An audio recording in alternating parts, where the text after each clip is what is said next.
네, 오늘은 겸손의 왕이라는 제목으로 함께 말씀을 나누겠습니다. 과거부터 오늘까지 많은 사랑을 받고 있는 연극이나 혹은 영화, 드라마 등을 보게 되면 공통점이 하나가 있습니다. 과거에는 지금처럼 OTT나 케이블 TV가 없을 시절에 공중파가 KBS, MBC, SBS 이렇게밖에 없을 때 드라마 한 편에 시청률이 50%, 60% 이렇게 간 적들이 있습니다. 근데 거의 대부분 그런 드라마들의 특징은 주제가 사랑입니다. 아마도 인류 역사에 있어서 가장 많은 공감을 얻는 주제가 사랑이 아닐까 생각합니다. 왜냐하면 모든 사람은 다 사랑받을 자격이 있고, 그리고 사랑을 받고 싶어하고, 그리고 사랑을 주고 싶어하기 때문입니다. 예수님은 이 땅에 오셔서 많은 말과 행동으로 우리에게 정말 엄청난 가르침을 많이 주셨습니다. 여러 가지 키워드를 꼽게 되면 사랑, 자비, 겸손, 용서 등 참 우리 인류에게 보편적인 가르침이 많이 있었습니다.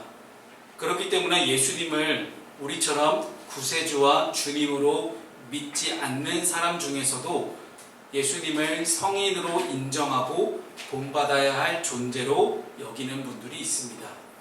하지만 예수님이 가르쳐 주신 사랑과 겸손의 수준은 단순히 우리 인간이 지킬 수 있는 그런 미덕의 차원을 넘어서는 그런 엄청난 수준의 사랑이었습니다. 왜냐하면 예수님은 우리를 위해 죽기까지 사랑하셨고, 하나님과 동등된 신이었던 하나님과 본체셨던 분이 인간의 몸을 입고 이 땅에 내려오시는 사랑을 선택하셨기 때문입니다. 이는 우리에게 생명을 주시기 위함이었습니다. 그래서 오늘 본문을 통해 우리는 최후의 만찬 자리에서 세족식을 행하셨던 예수님과 다른 제자들의 모습, 특별히 베드로와의 어떤 대화를 통해서 우리도 예수님의 사랑과 겸손을 닮아 사랑과 섬김의 실천을 할 수 있는 저와 여러분 되시기를 주님의 이름으로 축복합니다. 축복합니다. 네.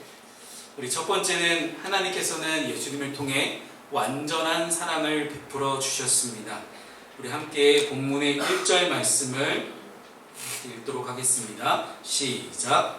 유월절 전에 예수께서 자기가 세상을 떠나 아버지께로 돌아가실 때가 이른 줄 아시고 세상에 있는 자기 사람들을 사랑하시되 끝까지 사랑하시니라. 아멘. 우리 인간의 사랑이 어떻습니까? 우리 인간의 사랑은 이기적인 사랑이 많습니다. 그리고 쉽게 변하는 그런 사랑이기도 합니다. 그리고 저 사람이 나한테 이렇게 해주면 나도 할 거야 라는 어떤 조건적인 사랑이기도 합니다. 가장 숭고한 사랑으로 불리는 부모의 사랑이라고 이야기를 하지만 부모의 사랑도 늘 한결같지는 않은 것이 우리 인간의 한계가 아닐까 생각합니다. 그리고 또한 부부간의 사랑 또한 비슷합니다. 상대방이 어떻게 하느냐에 따라서 달라지는 매우 가변적인 사랑의 모습이 우리 인간의 제한적인 사랑이 아닐까 생각합니다. 그러나 주님의 사랑은 다릅니다. 오늘 본문에 그렇게 이야기합니다.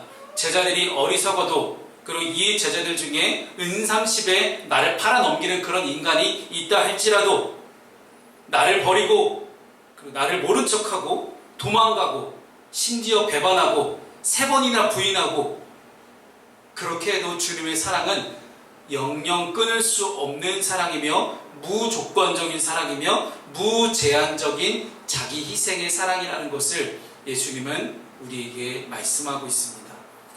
예수님은 이제 3년의 공생의 기간을 다 마치시고 이 세상을 떠나 아버지께로 돌아갈 때가 왔음을 아셨습니다.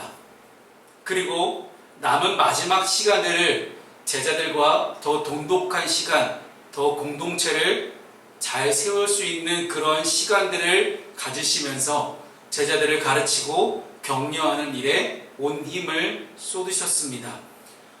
자신은 죽음이 임박했음에도 십자가의 길과 순교자의 삶, 고통의 길을 걸어가야 하는 그 미래를 알고 있음에도 제자들을 향한 사랑의 가르침을 멈추지 않으시는 예수님의 모습입니다. 그때 주신 예수님의 가르침의 가장 커다란 핵심은 사랑입니다. 그래서 이후에 나오는 오늘 본문 이후에 나오는 말씀에도 예수님은 제자들에게 새 계명을 너희에게 주겠다. 하나님을 사랑하고 이웃을 사랑해라 라는 앞으로 우리에게 계속해서 지켜나가야 될 하나님 사랑과 이웃 사랑이라는 엄청난 사랑의 계명을 우리에게 가르쳐 주셨습니다. 또한 예수님은 자기 사람들을 사랑하시되 끝까지 사랑하신다라고 말씀하십니다. 여기서 끝까지란 마지막 순간까지 완전한 그리고 영원한 그런 사랑을 의미합니다. 인간의 사랑은 변하기 쉽고 조건적이지만 예수님이 제자들에게 끝까지 보여준 그 사랑의 모습은 무제한적이고 자기 희생적인 사랑이에요.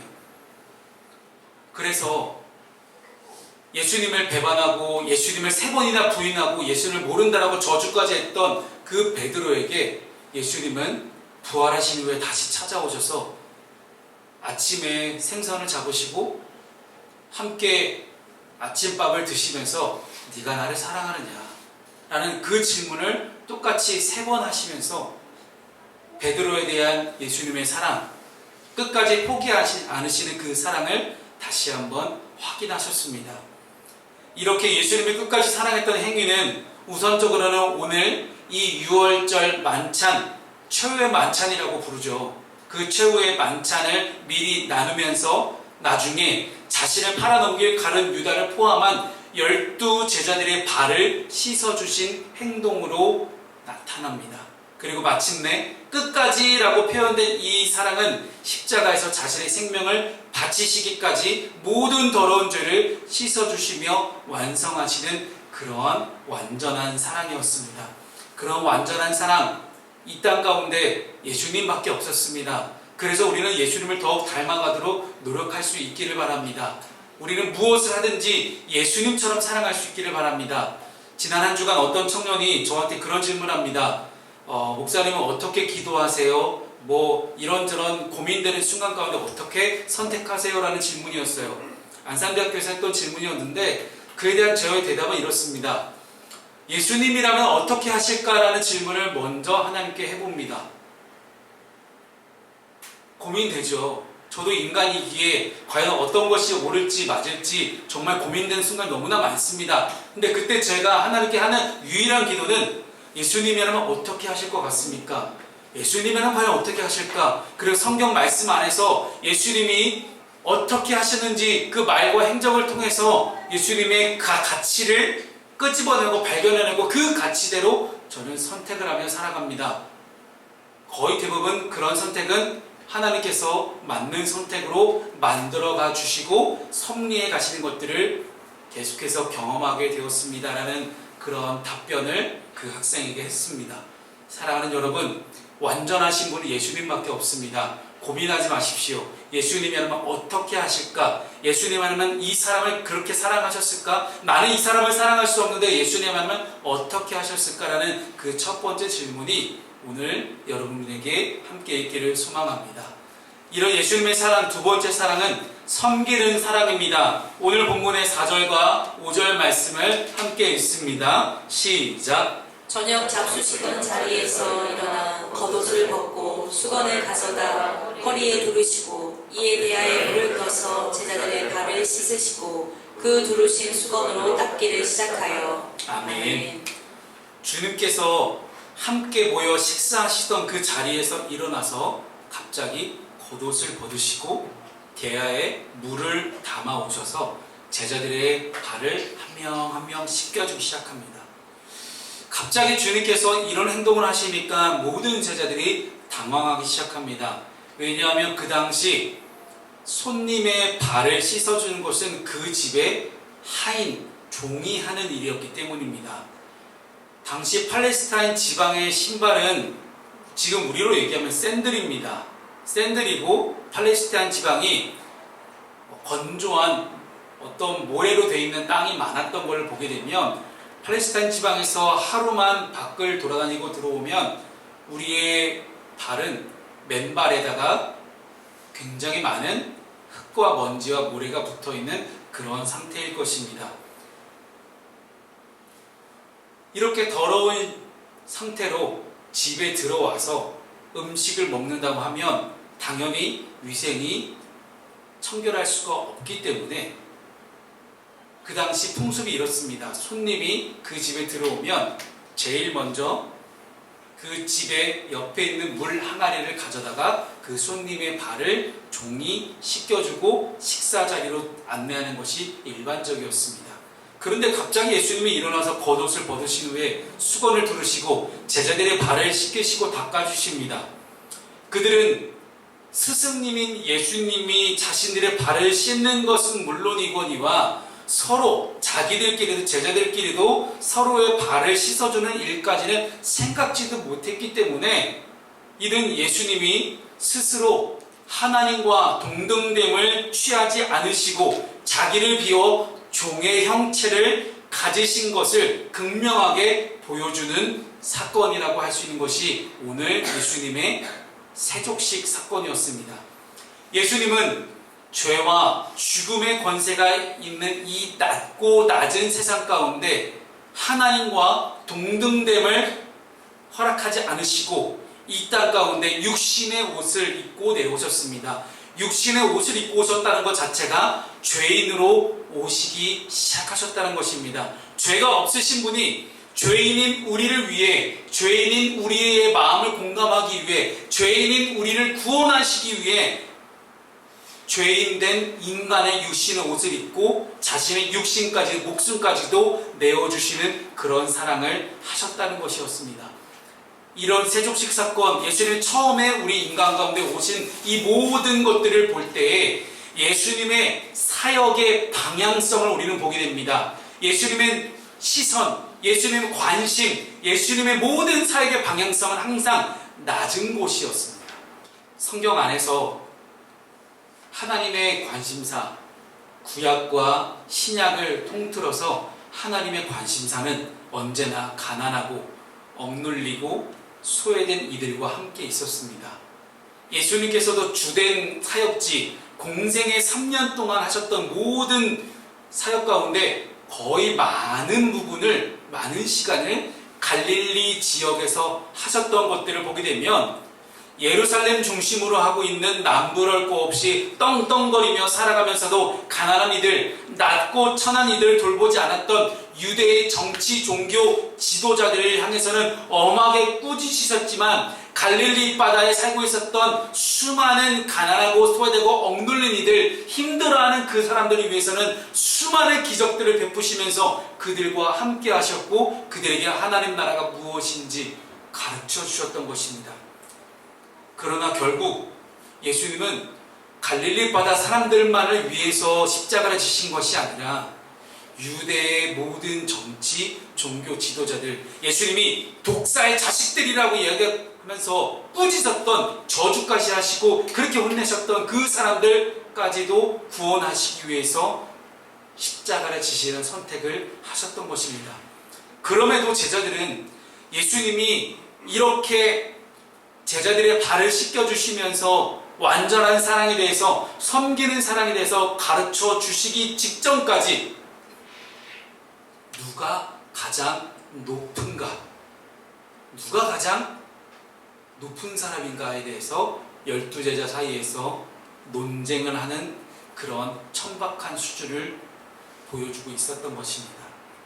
제자들은 예수님을 정치적인 메시아로 오해했습니다. 명예욕과 탐욕으로 서로 견제하고 탐욕을 일삼았습니다. 그리고 예수님이 로마 군대를 물리치고 이스라엘의 메시아로 왕으로 등극하셨을 때 한 자리 차지해 보려고 서로가 서로를 견제하는 그런 상황이었습니다. 심지어 야고보와 요한의 어머니가 예수님을 찾아와서 예수님 나중에 이스라엘 왕이 되시면 두 아들을 좌우 요직에다가 배치해 주십시오 라는 그런 치맛바람, 그런 부정충탁까지 할 정도로 그 당시 제자들 사이에서 예수님이 나중에 정치적 메시아가 되셨을 때 한 자리 차지하려고 하는 그러한 욕심은 갈수록 커지고 있었습니다. 만약 여러분들이 예수님이라면 어떤 마음이실 것 같습니까? 이제 얼마 뒤면 나는 이 땅의 모든 이들을 위해서 십자가를 져야 하는 상황이 곧 찾아올 텐데, 쟤네들은 지금 내 속도 모르고 하나님 뜻도 모르고 서로 누가 높으냐 누가 낮으냐 가지고 싸우고 있구나.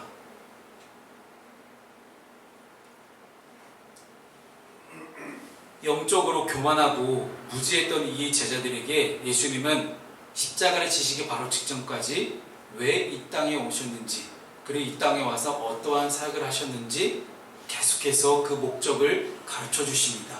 또한 종의 모습으로 본을 보이심으로 예수님을 따르는 자가 지녀야 될 덕목이 겸손과 섬김임을 분명하게 알려주고 있습니다.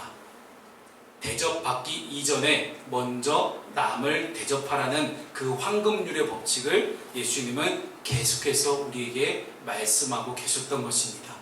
이처럼 높아지려는 생각만 있고 낮아지고 섬기는 것에는 매우 당황하는 이런 제자들의 모습이 오늘날 우리의 모습이 아닐까 생각합니다. 제가 처음에 저희 교회 청년들에게 이런저런 교회에서의 사역과 섬김을 가르쳤을 때 이 친구들 또한 매우 당황했습니다. 설거지 한 번을 시켜도 왜 나를 시키냐라는 그런 눈빛으로 저를 쳐다보았던 청년들입니다. 누군가에게 대접을 받고 섬김을 받는 것은 누구나 좋아합니다. 그러나 먼저 섬기고 먼저 대접하는 것은 우리 그리스도인들에게 너무나 당연한 사명임을 우리가 잊지 않았으면 좋겠습니다. 지난 주간에 안산대학교 사회복지과에 재학 중인 학생 가운데 저희 썸데이 아웃리치에 봉사를 오는 학생이 한 명 있습니다. 그때 그 학생이 저한테 해주는 말이, 목사님, 목사를 보면서 참 많이 배웠습니다. 청소년들을 대할 때 자기는 이제 어느새 20대 중반으로 접어들면서 생각지도 않게 꼰대 같은 모습들이, 요즘 젊은 꼰대가 유행이거든요. 점꼰이라고 얘기하는데 젊은 꼰대의 모습이 나는 나오는데, 목사님은 항상 청소년들의 눈높이에 맞춰서 레크레이션 하시고 대화하시는 모습을 보니 자신을 반성하게 되더라는 겁니다. 그래서 제가 건넨 말이, 예수님도 이 땅 가운데 자기를 낮춰서 오셨다. 하나님의 영광을 위해 사는 사람들은 다 그렇게 겸손하게 산다. 성육신하신 하나님께서도 이렇게 예수님께서도 자원하여 나를 섬겨주셨는데 우리도 마땅히 하나님을 위해 섬기는 종이 되어야 되는 것이 맞지 않겠습니까? 그런데 자꾸 눈치를 보며 나는 하지 않을 거야, 누군가가 할 것을 기대하며 누군가가 먼저 나를 섬겨줄 것을 기대하며 그렇게 한 발짝 물러서는 그런 모습들은 절대로 하나님의 영광을 위한 모습이 아닐 것입니다. 예수님은 끝까지 우리를 사랑하시고 섬겨주셨습니다. 그런 사랑과 섬김의 실천이 오늘 본문을 함께 묵상하는 우리 가운데도 있기를 소망합니다. 마지막 예수님의 사랑은 구원하시는 사랑입니다. 오늘 본문의 7절과 8절 말씀을 함께 읽습니다. 시작. 예수께서 대답하여 이르시되 내가 하는 것을 내가 지금은 알지 못하나 이후에는 알리라. 베드로가 이르되 내 발을 절대로 씻지 못하시리이다. 예수께서 대답하시되 내가 너를 씻어주지 아니하면 내가 나와 상관이 없느니라. 아멘. 베드로는 스승과 제자 사이에 스승이 먼저 발을 씻겨주는 것은 감히 감당할 수 없다라고 생각했기 때문에 예수님의 씻김을 거부했습니다. 그러나 예수님의 씻김을 거부하는 것은 예수님이 자신의 생명을 내려놓으면서까지 주셨던 완전한 사랑을 거부하는 것이었습니다. 물론 지금 베드로에게는 이해가 되지 않는 것이 맞습니다. 예수님은 7절에서 이후에는 네가 이 모든 일들을 깨닫게 될 것이라고 말씀하십니다. 이후 진리의 영이신 성령님께서 임재하시면 성령님의 도우심으로 예수님이 왜 이런 사역을 하셨는지 그 사역의 본질을 깨닫게 될 것임을 말씀하고 있는 것입니다. 그러나 지금의 베드로는 다릅니다. 지금의 베드로는 예수님의 이 씻겨주심이 섬김을 넘은 그런 깊은 영적 의미까지 있다는 것을 깨닫지 못했습니다. 우리 모든 인생들은 예수님을 통하지 않고는 거룩한 하나님께로 나아갈 수가 없습니다. 예수님이 십자가에 매달리시기까지 자신을 낮추시고 우리를 사랑하셨습니다. 예수님이 이 발을 씻겨주시는 이런 거룩한 행위는 이것을 예고하는 것이었습니다. 그러나 베드로는 인간적인 기준으로는 예수님의 구속사역에 대해서 도저히 이해할 수 없었기 때문에 지금 예수님의 씻김을 거부하고 있는 겁니다. 하지만 베드로만 잘못 생각한 것은 아닙니다. 우리 인간은 스스로 죄에서 깨끗해질 수 있다라는 착각이 있습니다. 스스로 선한 일을 하고 교회에서 봉사하고 헌신하면 헌금 많이 내면 내가 구원받을 수 있다라고 우리는 착각합니다. 그렇기 때문에 교회에서 내가 반드시 해야 되는 고백 한 가지가 우리에게 늘 빠져 있어요. 나는 죄인입니다. 나는 죄인입니다. 내가 죄인인 걸 인정하지 않은 상태에서 교회에서 봉사하고 헌신하고 헌금 많이 내고 예배하는 것이 무슨 의미가 있겠습니까? 우리는 이 주님의 몸된 교회 공동체를 통해서 함께 우리의 죄를 고백하고 사랑을 나누면서 하나님 나라를 확장해야 될 그런 거룩한 사명이 있는 사람들입니다. 그런데 제일 처음에 있어야 될 나의 죄에 대한 고백이 이루어지지 않으니 당연히 하나님께서 그리스도의 보혈로 나의 죄를 씻겨주시는 것에 대해 또한 우리는 거부하며 살아갑니다.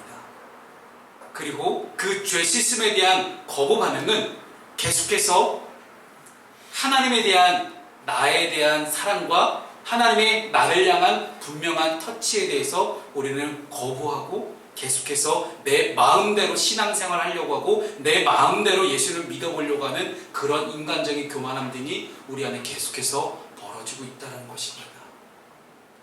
가장 크고 첫째된 계명은 사랑이라고 합니다. 그러나 우리 기독교의 교리가 아니면 교회의 전통이 내가 그동안 해왔던 모든 신앙생활에 대한 경험 등이 이 본질적인 사랑을 자꾸 막고 있다는 그런 것이 지금 한국교회의 가장 커다란 문제라고 할 수 있을 것입니다. 따라서 예수님이 베드로를 향해서 네가 나와 상관이 없느니라 라고 말씀하신 이 부분은 예수님께서 십자가에 흘리신 보혈로 죄를 씻지 않으면 예수님과 함께할 필요가 없다라는 거예요. 당장 내가 너의 발을 씻어주는 것은 이후에 내가 너의 죄를 씻어주는 것과 똑같은 의미다. 근데 죄 씻음에 대한 거부는 구원받음에 대한 거부이며 하나님의 사랑에 대한 거부라고 할 수 있습니다. 예수님을 통하지 않고는 누구도 죄를 깨끗하게 할 수 없고 예수님을 믿음으로 온전히 예수님과 연합하여 정결케 될 수 있다는 것입니다. 그래서 우리는 죄 씻음에 대한 분명한 믿음의 고백, 죄 씻음에 대한 분명히 영적인 깨달음이 우리에게 있어야 할 줄로 믿으시기 바랍니다. 이 죄 씻음은 단순히 아담과 하와가 지었던 그 죄만을 이야기하는 것이 아닙니다. 제가 연거푸 말씀드리지만 이 죄라는 것은 우리가 하나님으로부터 멀어지려고 하고 하나님의 뜻이 아닌 다르게 내 마음과 욕심을 따라 선택하고 싶었던 하나님의 영광이 아닌 나의 영광, 나의 만족을 가져다 주기 위해서 선택하려고 했던 그 모든 마음의 방향성, 이런 것들을 성경은 죄라고 이야기합니다. 그 죄 씻음이 이루어지지 않으면 우리의 영과 혼과 육에 어떠한 구원도 일어날 수 없다는 것을 오늘 예수님은 분명하게 가르쳐주고 계신 것입니다. 그랬더니 이 예수님의 말씀을 들은 베드로가 뭐라고 이야기합니까? 9절 말씀에 예수님 이왕 씻어주실 거면 발뿐만 아니라 손과 머리까지 씻어주시죠. 이왕 씻는 거 그렇게 씻어 확실하게 씻는 거 아니겠습니까? 라고 이야기를 하죠. 그랬더니 예수님은 또 뭐라고 말씀하십니까? 이미 목욕하여 온몸이 깨끗하다. 뭐 실제로 목욕했다는 말이 아니에요. 그게 아니라 그리스도를 믿는 사람이라면 예수님의 보혈로 인하여 온전한 완전한 속죄가 이루어지고 성화의 단계로 나아가게 됨을 의미하는 말입니다. 우리는 누구나 처음에 자신의 죄를 고백하는 회개를 먼저 합니다. 그 다음에 회개하는 모든 이들에게 하나님은 의롭다라고 칭해주신 칭의의 역사가 일어나고, 그 다음에 예수를 믿는 사람답게 자라가고 장성해 나갈 수 있는 성화의 단계가 우리는 영적 단계로 들어가게 됩니다. 예수님은 지금 이 성화의 단계를 말씀하고 계시는 겁니다. 예수를 믿는 순간 하나님의 자녀가 됩니다. 하나님의 자녀로서 어떻게 살아갈지, 하나님의 자녀답게 살아가는 것이 무엇인지, 그리스도인답게 살아가는 것이 무엇인지, 그 상태가 점점 성장해 나가는 구원의 유지성, 완전성을 예수님은 베드로에게 강조하고 싶으셨던 겁니다. 하지만 그러한 신자도 죄 많은 이 땅을 살아가기에 이 땅을 살아가는 동안 죄를 지을 수밖에 없습니다. 그렇죠. 그렇기 때문에 우리는 날마다 말씀 앞에 깨어서 기도해야 합니다. 그렇게 날마다 깨어 있으려고 노력하는 그 과정들, 그 분투하는 그 모든 과정 등을 예수님은 이미 깨끗하여졌다, 그리고 그 안에서 온전하게 자라가라는 성화의 과정으로 설명하십니다. 우리 믿는 그리스도인들은 이미 죄로부터 깨끗하게 되었습니다. 그리고 하나님 나라의 자녀가 되었고 하나님 나라의 백성이 되었습니다. 그러나 아직 완전한 상태가 아니기 때문에 죄에 대한 싸움과 회개가 우리 안에 꾸준히 이루어져야 함을 우리가 잊지 않을 수 있기를 소망합니다. 예수님은 너희가 깨끗하나 다는 아닙니다 라는 말을 덧붙이시면서 자기를 팔 계획을 마음속에 하고 있는 가룟 유다에게 회개하고 죄에서 돌이킬 수 있는 기회를 주십니다. 그러나 유다는 그 악한 마음에서 돌이키지 않고 회개의 기회를 놓치게 됩니다. 어떤 분들이 그렇게 물어보더라고요. 가룟 유다가 이때 회개했으면 예수님 팔아넘기지 않고 예수님 십자가에 안 달리면 되는 거 아니에요? 아니에요. 만약 가룟 유다가 회개하고 돌아왔으면 하나님께서는 다른 방법을 사용하셔서라도 예수님을 십자가에 못 박으셔서 우리의 모든 죄를 다 구원하셨을 것입니다. 그러면 가룟 유다 또한 구원받을 수 있었겠죠. 예수님이 베푸시는 이 섬김과 구속사적인 사역을 거부하지 않을 수 있기를 바랍니다. 날마다 이 말씀 앞에서 내 발이 씻겨지고 우리의 온몸이 씻겨지는 그런 역사가 우리 가운데 있기를 소망합니다. 말씀을 정리합니다. 우리에게 찾아오신 예수님은 우리가 인간적인 예수님만을 바라볼 때 너무 친근하게 느낄 수 있겠지만 실제 우리 예수님은 하나님과 동등된 분이셨습니다. 삼위일체 하나님으로서 이 땅을 창조하시고 통치하시는 하나님이십니다. 그런 예수님이 육신의 옷을 입고 이 땅에 오셔서 모든 이들을 구원해 주시기까지, 죽기까지 우리를 사랑하셨습니다. 이 사랑은 그 어떤 사랑과도 비교할 수 없는 사랑입니다. 우리는 늘 조건적이며 제한적인 사랑을 하죠. 특별히 우리 청년들 가운데 서비스직에 종사하는 청년들 있죠.